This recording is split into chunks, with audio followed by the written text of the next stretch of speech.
पितामह भीष्म का प्रश्न, क्या नैतिक क्या अनैतिक। महाभारत का एक सार्थक प्रसंग जो अंतर्मन को छू लेता है। महाभारत का युद्ध समाप्त हो चुका था। युद्ध भूमि में यत्र तत्र योद्धाओं के फटे वस्त्र, मुकुट, टूटे शस्त्र, टूटे रथों के चक्के, छज्जे आदि सब बिखरे हुए थे और वायुमंडल में पसरी थी घोर उदासी। गिद्ध, कुत्ते, सियारों की उदास और डरावनी आवाज़ों के बीच उस निर्जन हो चुकी भूमि में द्वापर के सबसे महान योद्धा देवव्रत भीष्म पितामह सरसैया पर पड़े थे। सूर्य के उत्तरायण होने की प्रतीक्षा कर रहे थे, बिल्कुल अकेले। तभी उनके कानों में एक परिचित ध्वनि शहद घोलती हुई पहुंची। प्रणाम पितामह। भीष्म के सूखे हुए अधरों पर एक मरी हुई मुस्कुराहट तैर उठी। बोले, आओ देवकी नंदन, स्वागत है तुम्हारा। मैं बहुत देर से तुम्हारा ही स्मरण कर रहा था। कृष्ण बोले, क्या कहूँ पितामह, अब तो यह भी नहीं पूछ सकता कि कैसे हैं आप। भीष्म चुप रहे। कुछ क्षण बाद बोले, पुत्र युधिष्ठिर का राज्याभिषेक करा चुके हो केशव? उनका ध्यान रखना।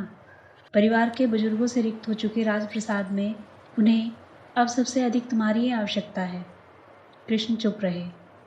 भीष्म ने पुनः कहा, कुछ पूछूं केशव? बड़े अच्छे समय से आए हो। संभवतः धरा छोड़ने के पूर्व मेरे अनेक भ्रम समाप्त हो जाएं। कृष्ण बोले, कहिए ना पितामह। एक बात बताइए प्रभु, आप तो ईश्वर हैं न?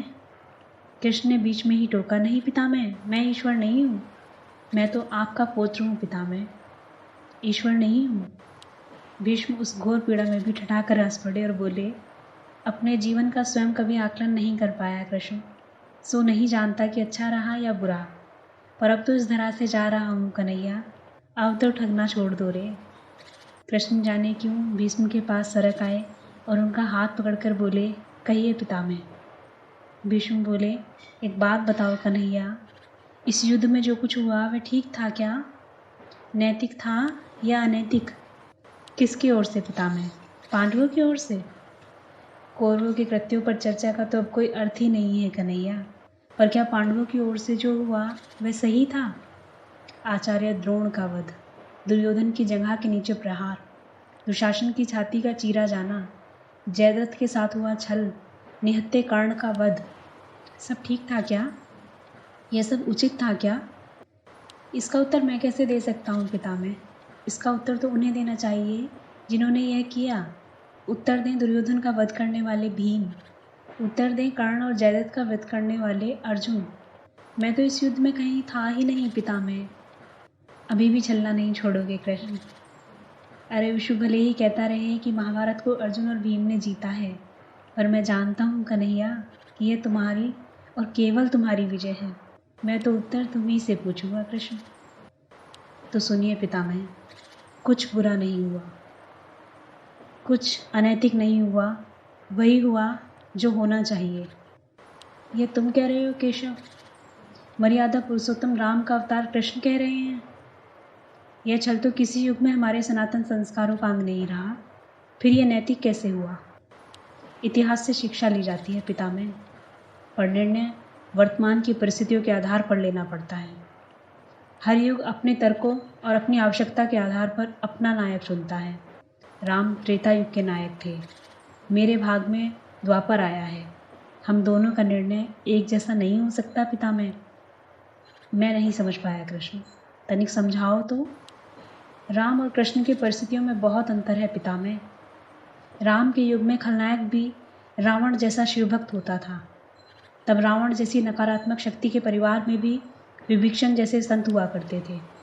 तब बाली जैसे खलनायक के परिवार में भी तारा जैसी विदुषी स्त्रियां और अंगद जैसे सज्जन पुत्र होते थे। उस युग में खलनायक भी धर्म का ज्ञान रखता था, इसलिए राम ने उनके साथ कोई छल नहीं किया। किंतु मेरे युग के भाग में कंस, जरासंध, दुर्योधन, दुशासन, शकुनी, जयद्रथ जैसे घोर पापी, उनकी समाप्ति के लिए हर छल उचित है पितामह। पाप का अंत आवश्यक है पितामह, वह चाहे जिस विधि से हो। तो क्या तुम्हारे इन निर्णय से गलत परंपराएं प्रारंभ नहीं होंगी केशव? क्या भविष्य तुम्हारे इन छलों का अनुसरण नहीं करेगा? और यदि करेगा तो क्या यह उचित होगा? भविष्य तो इससे भी अधिक नकारात्मक आ रहा है पितामह। कलयुग में तो इतने से भी काम नहीं चलेगा। वहाँ मनुष्य को कृष्ण से भी अधिक कठोर होना होगा, नहीं तो धर्म समाप्त हो जाएगा। जब क्रूर और नैतिक शक्तियाँ सत्य व धर्म का समूल नाश करने के लिए आक्रमण कर रही हों तो नैतिकता अर्थहीन हो जाती है पितामह। तब महत्वपूर्ण होती है विजय, और केवल विजय। भविष्य को यह सीखना ही होगा पितामह। क्या धर्म का भी नाश हो सकता है केशव? और यदि धर्म का नाश होना ही है तो क्या मनुष्य इसे रोक सकता है? सब कुछ ईश्वर के भरोसे छोड़ देना और बैठ जाना मूर्खता होगी पितामह। ईश्वर स्वयं कुछ नहीं करता, केवल मार्गदर्शन करता है। सब मनुष्य को स्वयं ही करना पड़ता है। आप मुझे भी ईश्वर कहते हैं ना? तो बताइए ना पितामह, मैंने स्वयं इस युद्ध में कुछ किया क्या?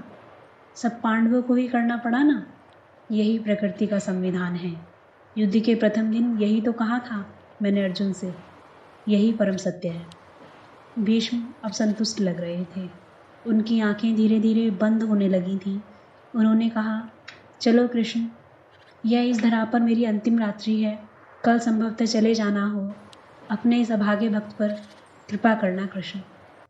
कृष्ण ने मन में ही कुछ कहा और भीष्म को प्रणाम करके लौट चले। पर युद्ध भूमि के उस डरावने अंधकार में भविष्य को जीवन का सबसे बड़ा सूत्र मिल चुका था। जब अनैतिक और क्रूर शक्तियाँ सत्य और धर्म का विनाश करने के लिए आक्रमण कर रही हों तो नैतिकता का पाठ भी आत्मघाती होता है। धर्मो रक्षति रक्षते। Please like and share the video and subscribe my channel. Thank you for watching the video. मैं फिर मिलूँगी आपसे एक नई वीडियो में। राधे राधे।